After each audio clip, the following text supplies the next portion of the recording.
உயிரே, உறவே, தமிழே, வணக்கம். எந்த மேடையிலும் நான் சொல்லுவது இதுதான். ஆனால் இந்த மேடையில் சொல்வது மிக பொருத்தமானது. கல்வியும் அன்பும் ஒருங்கே கிடைப்பதில்லை. அம்மாட்ட கிடைக்கும், அகரத்தில் கிடைக்கும். அது எவ்வளவு பெரிய விஷயம். அதாவது சினிமா வானில் நட்சத்திரமாக இருப்பதற்காக கொடுக்கப்படும் கிரீடம் அதெல்லாம் வேற. ஆனா இந்த சமூக வானில் இந்த மாதிரி நற்பணிகள் செய்பவர்களுக்கு முட்கிரீடம் தான் கிடைக்கும். பரவாயில்ல, அந்த கிரீடம் போதும் எனக்கு என்று சொல்வதற்கு மனம் இல்லை, மனோபலம் வேணும், அந்த தைரியம் வேணும்.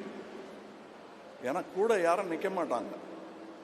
நீங்க ஒரு தண்டி யாத்திரைன்னு ஆரம்பிச்சாலும், அண்ணா அவர்கள் ஆரம்பிச்சாலும் ஃபர்ஸ்ட் கொஞ்சம் பேர் தான் இருப்பாங்க, அப்புறம் கூட்டம் கூடிக்கிட்டே வரும். இப்ப இவர் சொல்லி இருக்கிற இந்த விஷயம் எங்க சினிமாலாம் கண்டிப்பா மறந்து போயிடும். சரித்திர ஆசிரியர்களுக்கு சினிமாக்காரர்கள் என்ற ஒரு வரியில், அதுவும் பிராக்கெட்ல போடுவாங்க,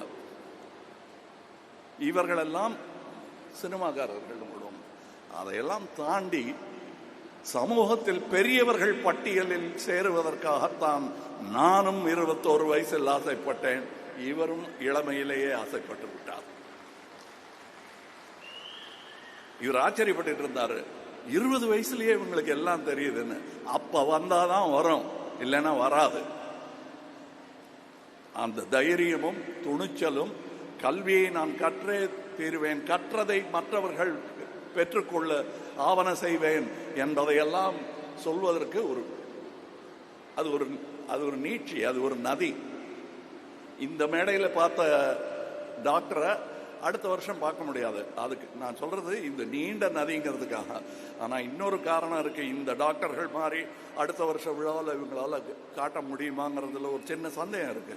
ஏன்னா 2017க்கு பிறகு இவர்களால் இந்த முயற்சியை தொடர முடியவில்லை. இப்ப புரியுதா ஏன் நீட்டு வேண்டாங்கிற?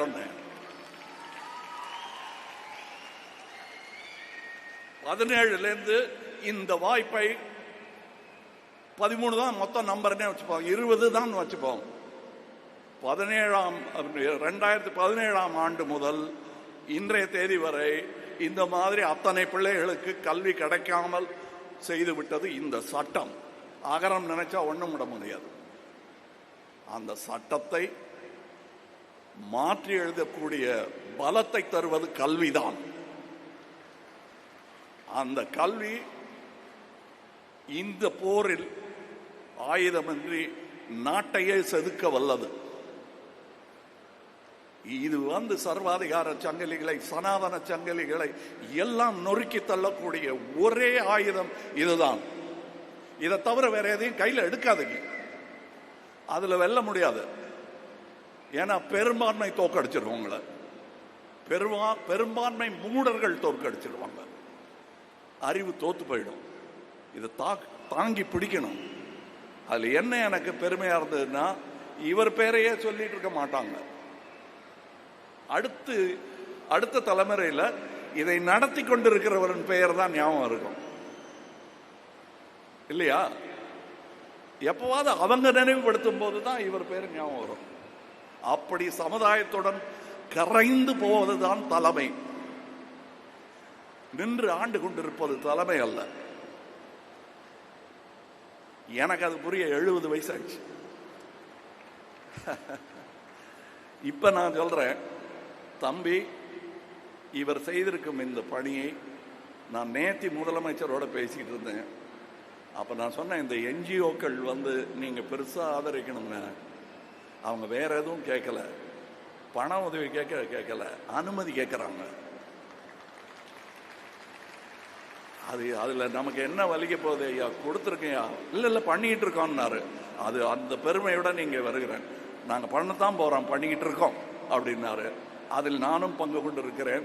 ஏனென்றால் இதே திட்டம் இவரை பார்த்து தான் ஐடியா வந்ததுன்னா அது தப்பு இல்லை, அரசுக்கு ஒன்றும் அவமானம் கிடையாது. ஏனென்றால் நல்லது எதிரிகிட்ட இருந்தாலும் கேட்கலாம், இது நம்ம பிள்ளை, இங்க இருந்து எடுக்காம வேற எங்க இருந்து எடுப்பாங்க. ஆக அரசு ஒரு பெரிய திட்டத்தை அறிவித்திருக்கிறது. இதே மாதிரி அதுல எனக்கும் பங்கு உண்டு, உங்களுக்கும் பங்கு உண்டு, எல்லாருக்கும் பங்கு உண்டு. இதுதான் சொன்னேன். இது கல்வி சம்பந்தப்பட்டது மட்டும். இங்க நான் பேசுன நீட்டு கூட அரசியல் அல்ல, கல்வி சம்பந்தப்பட்டதுதான். ஏன்னா இந்த விழாவில் வந்து அரசியல் பேசக்கூடாது, அது நாளைக்கு போற இடத்துல பேச வேண்டியது. இங்க ரொம்ப நேரம் இருக்க முடியலையேன்னு சார் பேசிட்டு இருக்கும்போது சொன்னாரு. நான் வழக்கமாக விழாக்கள்ல எல்லாரும் பேரையும் சொல்லுவாங்க, இதுல யாரை தனியா பிரிக்கிறது? அகரம்னா நீங்க தான், எல்லாருமே, நான் உள்பட. இத சொல்லிட்டேன் இல்லையா? இனி இந்த கமலஹாசன் நற்பணி இயக்கம் மன்றம் நற்பணி இயக்கமாக மாறியதெல்லாம் சொல்லிட்டு இருந்தாரு. அது நாங்க செஞ்ச, நான் ஒரு கவிதை எழுதினேன், அவர் ஒரு கவிதை எழுதினார். ஆனால் உண்மையான ஒரு ரகசிய கவிதை ஒன்று இருக்கிறது, அதை பார்த்து தான் நாங்கள் காப்பி அடித்தோம். அதற்கு பொழிப்புரை சொல்ல வேண்டும். ஒரே வார்த்தையில் சொல்லிடலாம், சிவகுமாரன்.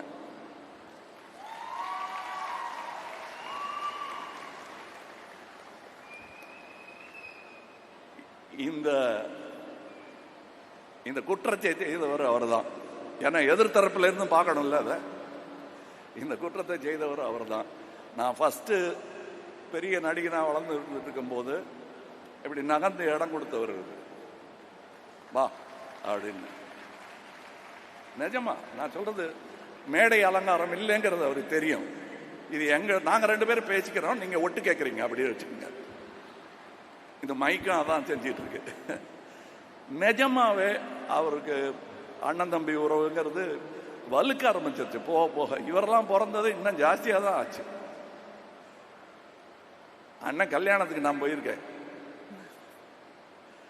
அங்க உட்காந்து சாப்பிட்டுட்டு இருக்கிற போட்டோ எல்லாம் எங்கிட்ட இருக்கு. அவர் தான் சொன்னாரு, இந்த ரசிகர் மன்றம்லாம் வேணாம்ப்பா, பெரியவங்க எல்லாம் அரசியல் போறதுக்காக ஆரம்பிச்சாங்க, நீ ஏன் அதெல்லாம் பண்ணிட்டு இருக்க, நம்ம வேலையை பார்த்துட்டு போறோம், நான் இருக்கேன் பாரு அப்படின்னாரு. நானும் சரின்ட்டேன். ஆனா பாலச்சந்தர் சார் பண்ண தப்பு, எனக்கு கொஞ்சம் நட்சத்திர அந்தஸ்து வந்துருச்சு. நிறைய பேர் வந்துட்டாங்க, அவங்கள வேண்டாம்பான்னா நிறுத்த மாட்டேங்கிறாங்க. அப்புறம் அண்ணன்ட்ட சாரி சொல்லிட்டு நற்பணி இயக்கமா மாற்ற போறேன், அது ரசிகர் மன்றம் இல்லைன்னு சொல்லிட்டு ஆரம்பிச்சது. அது அதுக்கு என்ன பாராட்டி இருக்காரு அவரு. ஆக எந்த கவிதையுமே அதற்கு முன்னோடி ஒன்று இருக்கும். இது அற்புதமான கவிதை, அதில் விதை அந்த ஆளு. அவர்கிட்ட கேட்டோம்னா அவர் பல பேர் சொல்லுவார். அது வந்து ஒரு அந்த குடும்பம் கனெக்ட் ஆயிடும். எப்படி இருந்தாலும் உலகத்தில் எங்க இருந்தாலும். எனக்கு இன்னைக்கு நான் ஃப்ளைட்டுக்கு போனோம் டெல்லிக்கு, அதனால தான் இங்கே இல்லைன்னா நான் பேசியிருப்பேன் இன்னும் நிறையா. இங்கே காலையிலேயே வந்திருக்கணும் நான் உங்களை மாதிரி. பட் வேலை நிமித்தமாக நான் நிறைய டீசர், ட்ரெய்லர், சினிமா, நாங்களே ஆடியோ ரிலீஸ் அதெல்லாம் பண்ணுறோம். அதிலெல்லாம் கிடைக்காத சந்தோஷம் இதில் எனக்கு கிடைக்கிறது. அது நாங்கள் பண்ணுறது பல மக்களை சந்தோஷப்படுத்தும் ஒரு அற்புதமான கலைத்துறை.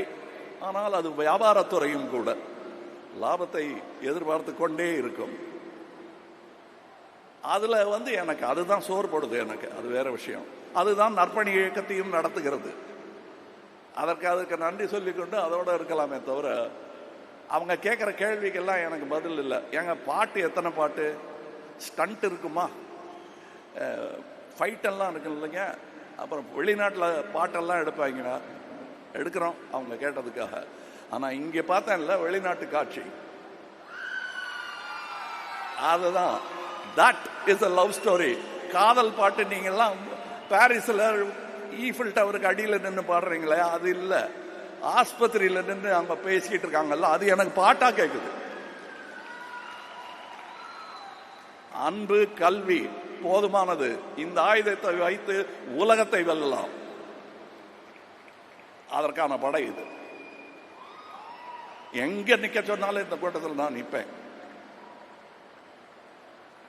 ரொம்ப நேரம் பேசிட்டு இருப்பேன். நான் எனக்கு பிடிக்கும். அதுவும் அவர்கிட்ட இருந்து கற்றுக்கிட்டது தான்.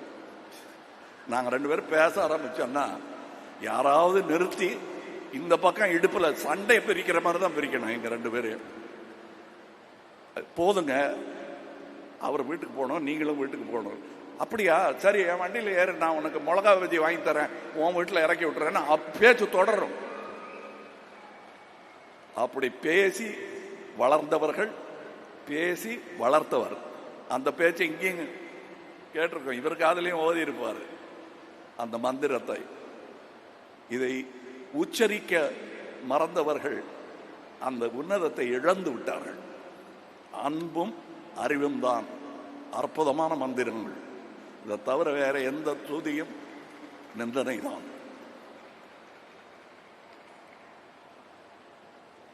இங்கே இந்த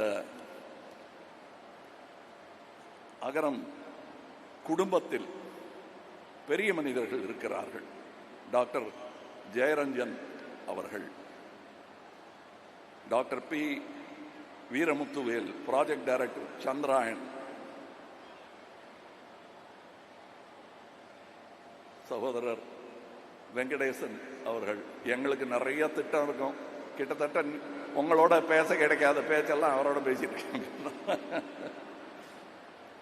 நான் அவங்க கிட்ட சொல்லிட்டேன். ஆனால் கூட்டத்தில் சொல்றது எனக்கு பெருமை. நான் இந்த அம்மாவுடைய பெரிய ரசிகன்.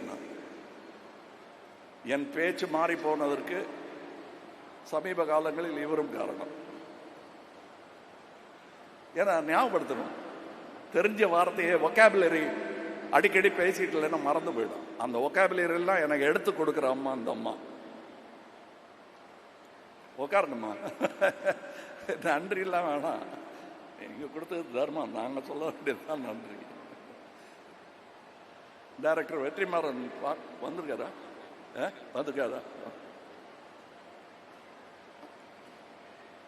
மற்றபடி தான் சொல்லிட்டேன். என் குடும்பம் இங்கே இருக்கு. இந்த ஆகரம் ஆரம்பிக்கலைனாலும் அவர் என் குடும்பம் தான். ஆரம்பிச்சதுனால இன்னும் வலுத்துருச்சு உறவு. சிவகுமார் அவர்கள் என்னை எப்படி கூப்பிடுறதுன்னு சொன்னாரு, கேட்டாரு. அண்ணன் கூப்பிடுறதா, சித்தப்பான்னு கூப்பிடுறதா? எனக்கு இப்பப்பா நான் கமல் நற்பணி இயக்கத்தின் பார்வையிலிருந்து பார்க்குறேன், இவரை இனிமே தம்பின்னு கூப்பிடுறதா இல்லை அண்ணன் கூப்பிடுறதா? என்ன வேணுமா கூப்பிட்டுக்குங்க, அன்பா கூப்பிடுங்க, உறவு தொடரட்டும், அவ்வளோதான் நான் சொல்வேன். அதுக்கப்புறம் இங்கே அவங்கெல்லாம் சொல்லி ஆகணும். அதாவது சகோதரங்கிறதுக்காக வரல, ஏன்னா இதுவே குடும்பம் தான். கார்த்தி அவர்கள், அவர் இங்கே மாத்திரம் இல்லை, எல்லா இடத்துலையும் அவர் சேவகர். எங்கள் நடிகர் சங்கத்துக்கும் அவரை தான் நாங்கள் நேர்ந்து விட்டுட்டோம்.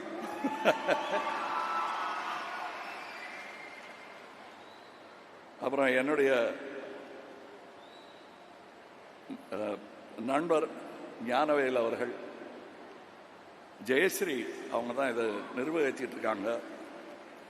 SR பிரகாஷ் பாபு அவர்கள், அனைவருக்கு முதல்ல தான் இந்த பேரில் ஆரம்பிப்பாங்க. ஆனால் வந்த உணர்ச்சி பிரவாகத்தில் மேட்ரை சொல்லிடுவாங்க, அப்புறம் பேரெல்லாம் படிக்கலாம்னா நான் அப்புறம் வந்துட்டேன். நான் ஓரளவுக்கு நல்லா நடிப்பேன். அதில் யாருக்காவது சந்தேகம் இருந்தால் தம்பியை கேளுங்க, அண்ணன் தான். எனக்கு வக்காலத்து வாங்க அவங்க தான் வருவாங்க.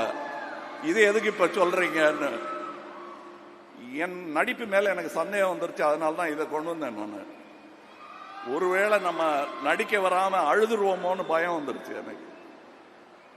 நான் என்ன சொல்கிறேன்னு சிவகுமாரன் எனக்கு தெரியும். அதனால் நான் நல்லா நடிக்கிறது தான், அழாமல் பேசிட்டேன். நன்றி. ஏர்போர்ட்டுக்கு போனோம், அதுக்கு முன்னாடியே பறக்க ஆரம்பிச்சிட்டேன் நான். வணக்கம்.